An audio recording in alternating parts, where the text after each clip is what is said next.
Los niveles de conocimiento, la argumentación y la lógica jurídicos eficaces. El lenguaje puede ser usado para propósitos diversos, en general para desarrollar las actividades de la vida cotidiana, pero para su empleo efectivo, en la defensa legal, se requiere que su contenido tenga parámetros de validez y valor, para que sus juicios puedan resultar convincentes y valorables por los jueces quienes les analizan. El problema del contenido de validez y valor efectivos del argumento es que el abogado, mediante el uso del lenguaje, pueda lograr convencer, persuadir, demostrar, justificar, sustentar y hasta refutar los argumentos de la contraparte, con el fin de obtener un fallo favorable en la instancia de un tribunal. Para elaborar en este sentido argumentos eficaces, se usa la lógica y la argumentación. El argumento eficaz es aquel que, elaborado correctamente, evidencia la verdad histórica de los hechos controvertidos y permite ser tasado por el juez como la presentación que de esos hechos debe prevalecer por demostrarse por su medio que los derechos se encuentran del lado de la parte que lo erige y que será la que se podrá beneficiar con el fallo por así sustentarse el argumento en la ley, en la evidencia y en la interpretación. La elaboración de un argumento correcto depende de que se dominen las reglas de la lógica y que el contenido de ese argumento sea demostrativo de la verdad de los hechos y reforzado por lo tanto con las evidencias, lo cual, en conjunto, es un problema de la argumentación. Lógica y argumentación, por tanto, deben ser concatenados en el silogismo lógico planteado en las demandas, las contestaciones y los alegatos de buen derecho, de tal manera que quede claro al juzgador por qué los bienes jurídicos que el abogado defiende deben ser valorados y tasados, incluso calificados no solo como legales o justos, sino también como superiores respecto a los que la contraparte esgrime en su escrito. Dominar las reglas de la lógica y la argumentación, por tanto, dan al litigante una ventaja competitiva contra el adversario. Mi nombre es José Antonio Pipilhuasco y agradezco tu visita a este canal Seminario de Derechos Humanos y Amparo Fiscal. En este canal encontrarás información valiosa y bien documentada para tu formación como abogado. Y también estaremos realizando análisis críticos sobre el conocimiento jurídico de vanguardia en materia de derechos humanos y su defensa en materia fiscal. Este canal se enriquece con tu presencia y tus comentarios. Es importante para mí que sepas que estoy leyendo todos y cada uno de ellos, y es precisamente debido a las solicitudes de ustedes que actualmente se impulsa la continuación de este curso introductorio a la lógica jurídica. Envío saludos a quienes visualizan este canal en México, Perú, Colombia, Guatemala y Paraguay. Mil gracias por sus visualizaciones. Te recuerdo también compartir este trabajo con los profesionales o estudiantes a quien sepas esta información les puede ser de utilidad. Volviendo a nuestro tema referente a la lógica y los niveles de conocimiento, es de reconocerse que el uso de la lógica da precisión y firmeza al entendimiento del negocio litigado y confiere facilidad para pensar con claridad y exactitud sobre la realidad planteada y la manera en que ésta queda demostrada en las acciones y excepciones. El dominio de la lógica además permite descubrir los sofismas que frecuentemente se nos dan como verdades por la contraparte. Por lo que respecta a la argumentación, esta implica la manera en que se van a hilar secuencialmente los silogismos de tal manera que contengan de forma cierta e hilada los hechos y las pruebas para que conduzcan naturalmente al juzgador a plantear la verdad demostrable en la sentencia, para que el juzgador precisamente acredite que estos, los hechos, ocurrieron tal como se le expuso. Luego, lógica y argumentación operan en los juicios como instrumentos que llevarán ante el juez el conocimiento histórico de la materia defendida, y de esos hechos, el juzgador podrá derivar a qué parte le asiste la razón, expresar el porqué y citar el fundamento en que se sustente el fallo, es decir, determinar una resolución que ponga fin a la litis de manera fundada y motivada. La cosa juzgada, a su vez contenida en la sentencia o resolución final, es por sí un silogismo expositivo que se sirve de la lógica y la argumentación para detallar en primer término qué hechos quedaron acreditados en la secuela procedimental y después qué evidencias refuerzan la veracidad de su existencia y consecuentemente la manera en que estos cuadran con los dispositivos de la ley o con otros presupuestos del sistema jurídico, y consecuentemente que se pronuncia por indicar a quién le asiste tanto la razón como el derecho. La lógica y la argumentación en la investigación científica operan sobre hipótesis de investigación de las que se presume la existencia de ciertos principios que en el sistema jurídico podrían resultar o no valiosos de tutelar. En su parte protocolar, la investigación jurídica tiene por finalidad esclarecer cuáles son los derechos y estado actual de la ciencia y las humanidades, mismos que dan por sentado presuposiciones científicas tan valiosas como justificables a ser examinadas para depurar de ellas nuevos principios de verdad, de factualidad e incluso axiológicos. Las investigaciones derivadas de los presupuestos protocolares son por su parte silogismos expositivos que utilizan la lógica jurídica para evidenciar los antecedentes de la investigación, su justificación, las hipótesis presupuestadas en el protocolo, las pruebas demostrables durante el proceso de investigación y las conclusiones finales que pueden o no acreditar las presuposiciones que auspiciaron las líneas que siguió todo el proceso de investigación.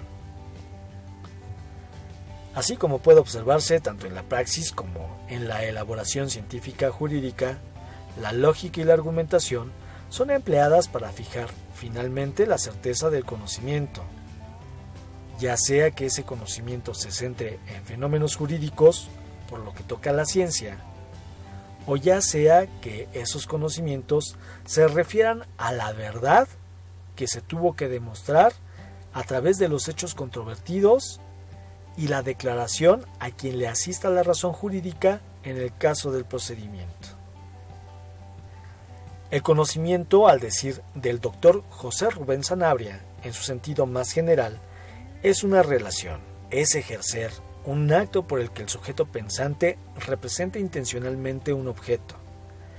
Es la unión intencional de lo inmanente y de lo trascendente, en cuanto que el conocimiento es un proceso de la mente por el que el sujeto se refiere a algo que está más allá de los límites de sí mismo, algo trascendente. El conocimiento es la captación de algo mediante el entendimiento o mediante los sentidos. Es el acto vital por el que el sujeto se da cuenta de algo.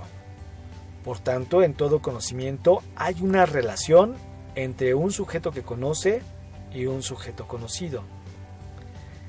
Y como la finalidad del juicio, así como de la labor científica, es en ambos casos encontrar a su manera y en su medio el conocimiento, que sea necesario saber cómo se clasifican las formas de conocimiento y por qué el abogado debe reconocerlas con la importancia y trascendencia que cada uno de esos niveles de conocimiento merece y la importancia que estos tienen tanto para el proceso como para nuestra ciencia. con afán de encontrar el conocimiento en la ciencia o la causa que se someterá a juicio. Los estudiosos del derecho buscan, en sus obras y en el litigio, desarrollar exposiciones e investigaciones que, conforme a la verdad y la justicia, afinen las definiciones y los alcances de las diversas instituciones legales estudiadas o de las pretensiones y las excepciones ejercidas. No es aquí menos importante que respecto a la forma del argumento. El abogado debe identificar un discurso y argumento que no sea sólido, ya sea porque su propia mente lo elabore con vicios de validez o veracidad, o bien en su caso, que tales vicios argumentativos sean verificables en las afirmaciones de la contraparte. Y para ello, se debe primero reconocer que al expresar sus ideas, el ser humano, incluso los abogados, pueden dirigirse solo con creencias u opiniones. Estas dos generalmente son afirmaciones carentes de sustento demostrable. Igualmente, el abogado debe ser hábil para identificar si las aseveraciones se expresan ya sea conocimiento o verdades verificables e incuestionables. Y en este caso, nos encontraremos frente a argumentos que con o sin pruebas nos pueden conducir a ganar un juicio. Por tanto, una constante en la investigación y en el litigio es la búsqueda del conocimiento jurídico en el primer caso y la verdad histórica de los hechos conocidos mediante el procedimiento en el segundo.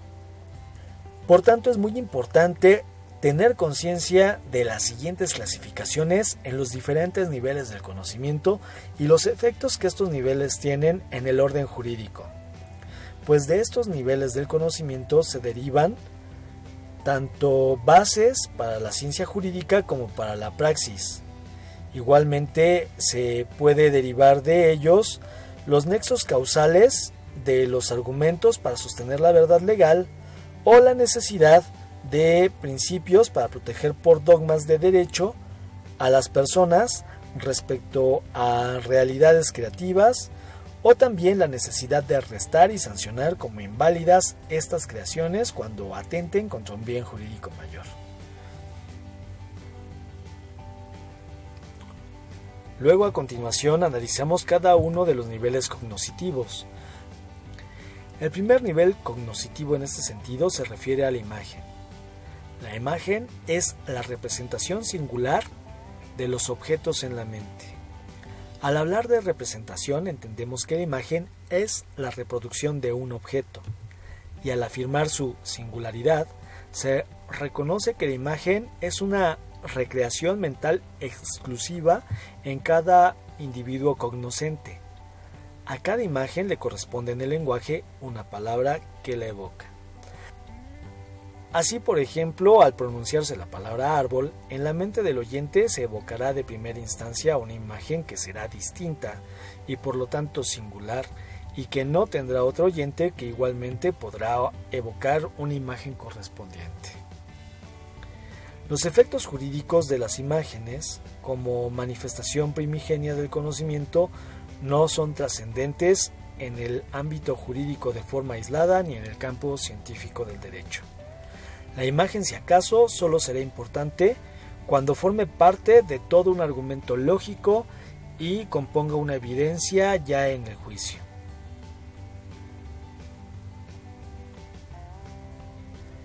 El siguiente nivel de conocimiento es el de la idea.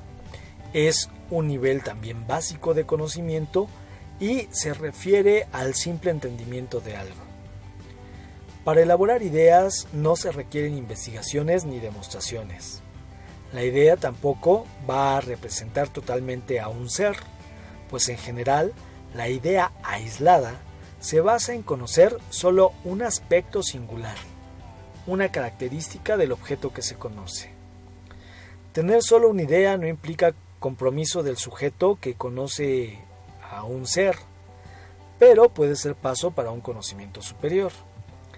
La idea también puede ser base para la conformidad del sujeto al no pretender el cognoscente, indagar más sobre otras cuestiones del fenómeno que se le presente. La idea es siempre rebatible, toda ocasión que con una sola idea no es, como ya se planteó, suficiente para conocer un objeto. La idea tampoco es recibida en un juicio. A un juez no le interesa que una persona tenga idea de un hecho o un acto. Al juez le interesa concretamente saber qué es lo que conoce la persona y la manera en que ese saber se hila con los hechos jurídicos que se litigan. La idea tampoco es suficiente para constituir ciencia del derecho, pues en general, un abogado que solo tiene una idea de un fenómeno, lo que requerirá, más bien, será un estudio más profundo respecto a la institución para llegar a dominarla y utilizarla en el campo legal. El siguiente nivel es la creencia. La creencia es un firme asentimiento y conformidad con algo. Y nótese aquí la palabra conformidad, que es sinónimo de simple aceptación. La creencia se sostiene por fe, no por demostración. La creencia, por lo tanto, no tiene carácter científico. La creencia, en especial de índole religioso, se vincula con el lenguaje y la literatura con sentido figurados.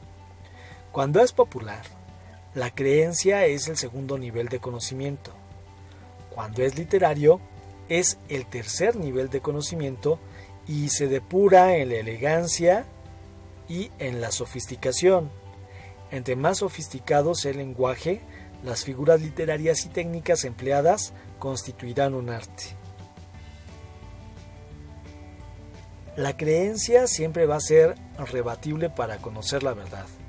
En el campo jurídico podemos hablar de que las creencias pueden o deben ser toleradas como una consecuencia de la libertad de religión y en conjunto con la libertad de expresión. La creencia puede ser sancionada como delito cuando se opone a la ley y los principios del derecho. Al derecho, si acaso, interesará que cuando la creencia sea lícita, no se le prive al individuo que prefiera creer en lugar de pretender conocer la verdad, que se le limite en el ejercicio. Como obra estética, la creencia solo amerita contemplación, tal como ocurre en las obras religiosas y las artísticas. Y si acaso, la creencia puede ser calificada como meritoria o no, como sobresaliente o no, y por lo tanto como constitutiva o no de una pieza artística, y por lo tanto imaginativa. El siguiente nivel es la opinión. Es el cuarto nivel del conocimiento mismo y se identifica con la mayoría de razón, que está prohibida por la Constitución. La opinión consiste en el sentir o estimación en que coincide la generalidad de las personas acerca de asuntos determinados. Implica, por lo tanto, reconocer que la mayoría, al informarse de cierta manera respecto a cierta cosa, hecho o fenómeno, puede formarse una estimación respecto a las circunstancias de ese fenómeno y proceder a una toma de decisiones. La opinión es una forma de conocimiento pasivo que simplemente implica por el sujeto cognoscente recibir información y luego, sin analizarla, tomar una decisión. La opinión, al ser una actitud pasiva, puede ocasionar decisiones manipuladas. La opinión, jurídicamente, por lo tanto, es rebatible e incluso puede ser sancionada penalmente como un delito cuando se opone a la ley para manipular a las personas a que tomen una decisión. La opinión en el sistema jurídico como prueba no interesa al derecho. A un juez no le interesan las opiniones personales de los individuos que forman parte de la litis. A un juez lo que le interesa es conocer cuáles son los hechos exteriorizados al momento en que se suscitó el hecho controvertido.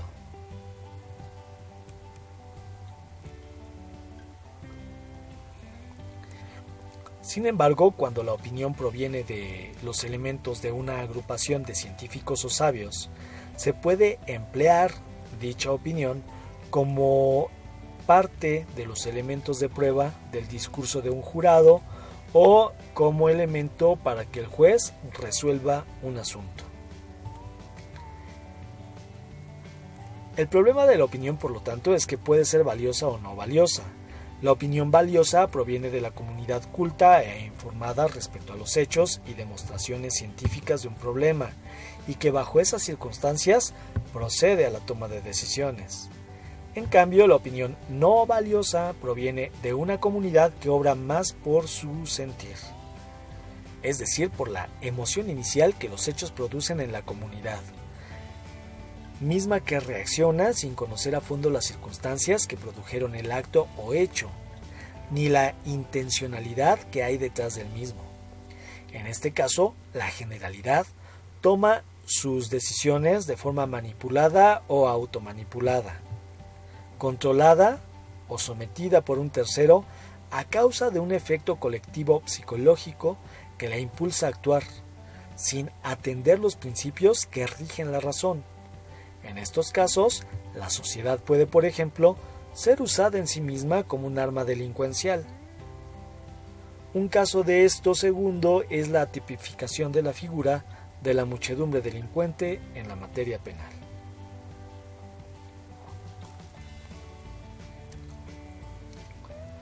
Otro nivel cognoscitivo es el del concepto. Es el quinto nivel del conocimiento y con él comienza el proceso educativo. Se define como el conjunto de características enunciadas que es posible obtener de un objeto, hecho o fenómeno. Este nivel de conocimiento es útil al sistema jurídico, pues el concepto sirve para distinguir entre las cosas, los valores, los derechos que corresponde dar a cada uno y las características que merece reconocer en las instituciones que corresponden a las personas.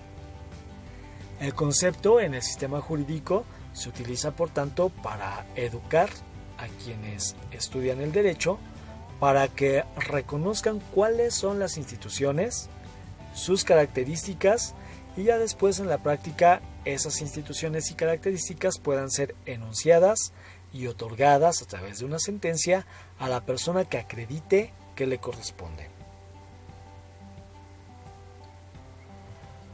El siguiente nivel en el conocimiento es el saber. Es el sexto nivel de conocimiento e implica que la persona obtenga un saber constante. Esto es, que adquiera una diversidad de conceptos y que además tenga la capacidad de retener sus cualidades mentalmente sin que las características de las definiciones disminuyan, sino que acaso se afinen. Si disminuyen las características, entonces el concepto cambiará de categoría. Si el individuo, además, obtiene la aptitud para afinar las características de la definición, entonces tendrá también la capacidad de constituir nuevo conocimiento más avanzado, ya sea en la técnica o en la ciencia. El saber tiene una finalidad esencialmente acumulativa, pero también constructiva, y poco a poco el saber se ocupa también de la práctica. Este nivel de conocimiento es indispensable entre las pruebas jurídicas para demostrar la verdad de los hechos, sucesos, nociones, instituciones y derechos que conforme a la ciencia y la filosofía del derecho corresponden a las personas. El protoconocimiento. El protoconocimiento es el siguiente nivel en el conocimiento y también lo podemos denominar conocimiento precientífico. Es decir, es un conocimiento que aparenta ser ciencia porque usa un lenguaje especial y aparentemente es convincente, pero que en realidad carece de método y que no puede establecer parámetros de teorías demostrables y sustentadas en la verdad. Quienes estudian alguna forma de protoconocimiento tienen generalmente interés por un fenómeno, tienen también interés por descubrir las causas de ese fenómeno y sus principios. Sin embargo, la característica del protoconocimiento es que la supuesta investigación que se realiza es solo superficial y, como ya se mencionó, carece de método y no es concluyente. Ejemplo de protociencia son la astrología, la psicología, la grafología, entre otras más. El conocimiento científico. El conocimiento científico es averiguar por el ejercicio de las facultades intelectuales la naturaleza, cualidades y relaciones entre las cosas.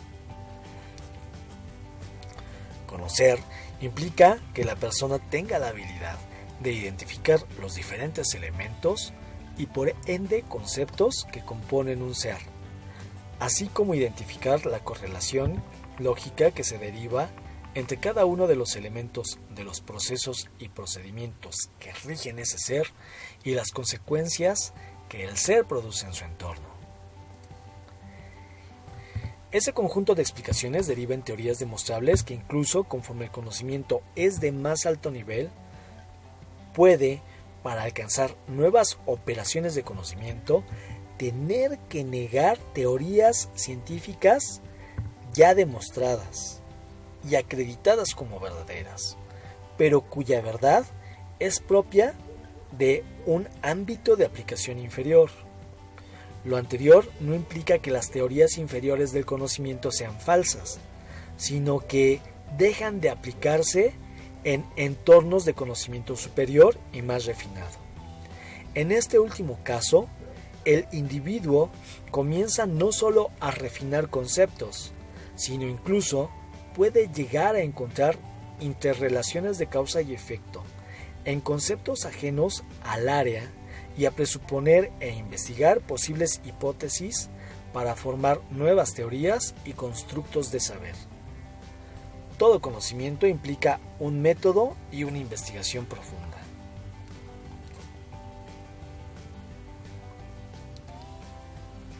El conocimiento científico es importante para el derecho como medio de prueba, especialmente respecto a la testimonial y respecto a la pericial.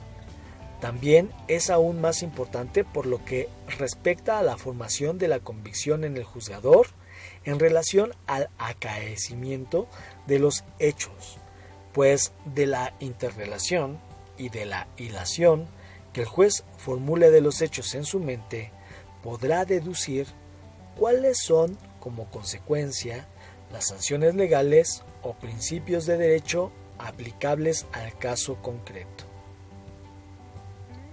Por lo que respecta al fenómeno derivado del conocimiento avanzado, que en los ámbitos en los que se consiguió deja inválidas leyes inferiores que son aplicados en otros ámbitos más generales. En estos casos, el derecho incluso no solo debe de hacer valer la tolerancia, sino que debe de declarar que se trata necesariamente de la verdad, por la situación de tratarse de conocimientos que derivan de situaciones acreditadas precisamente por un conocimiento científico de alto nivel. El siguiente nivel de conocimiento es la crítica. Se trata de un nivel alto de conocimiento. Es analizar pormenorizadamente algo y valorarlo según los principios propios de la materia de que se trate. Es el nivel más alto de conocimiento humano e implica la capacidad de construir y reconstruir las definiciones que componen un objeto, un hecho o un fenómeno para encontrar sus interrelaciones lógicas y principios y poder tomar una decisión.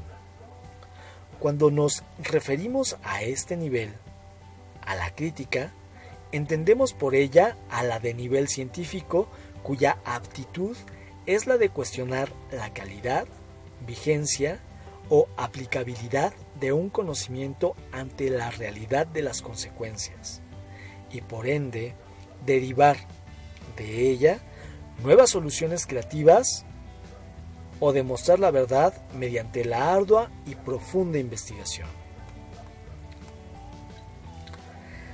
La crítica por excelencia se encuentra alejada de cualquiera de los niveles inferiores de conocimiento, que si bien puede retomarlos, será siempre para comprobar sus elementos, y los méritos para mantenerlos en esos niveles inferiores o retomarlos para formar nuevas teorías, en tanto que conforme al método demuestren su validez en nuevos entornos.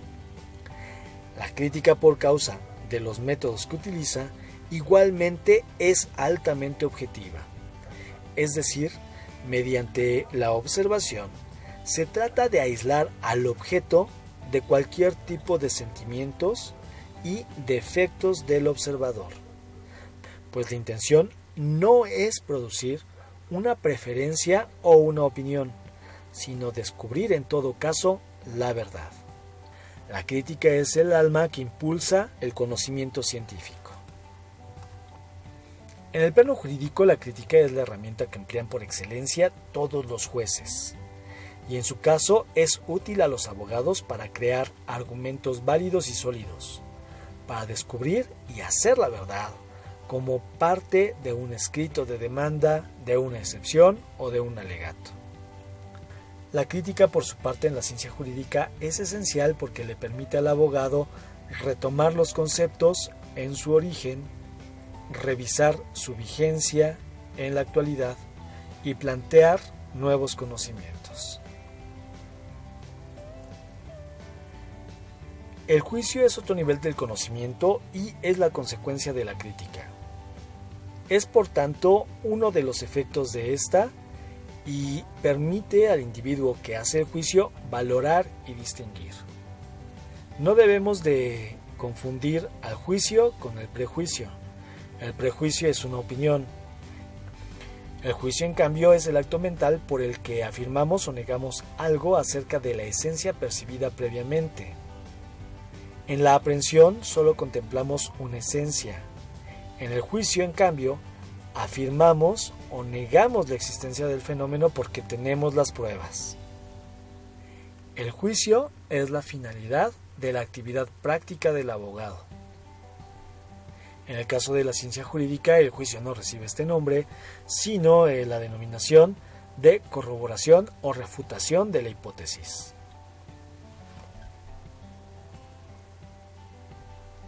El raciocinio, razonamiento o razón es otro nivel de conocimiento más de la crítica, y esta es fundamental en el campo del derecho. Se trata de la consecuencia de la consecución del conocimiento. Es el acto mental por el que de la afirmación de una o varias proposiciones pasamos a afirmar otra en virtud del conocimiento de su conexión necesaria. El raciocinio, razonamiento o razón se identifica precisamente con las herramientas lógicas que debemos poseer para expresar el juicio o para expresar las conclusiones de la investigación científica jurídica. Finalmente, la conciencia es el conocimiento claro y reflexivo de la realidad.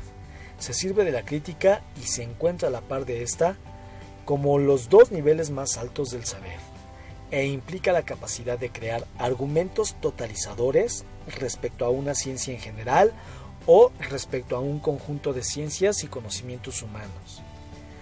La conciencia permite pasar, por lo tanto, el conocimiento de un plano muy especializado hacia la generalización, para brindarle a la humanidad nuevas opciones de desarrollo.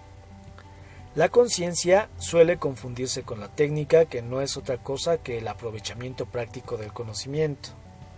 En realidad, la conciencia se refiere a la capacidad del individuo, obtenida por el refinamiento en su saber, para generar un metaanálisis, es decir, analizar desde el exterior de la especialización los principios de esa especialización y correlacionarla con otras ramas generales, no solo de la propia ciencia en que se conoce, sino respecto a otras ramas del saber humano y descubrir conforme a lo mismo nuevos principios de saber.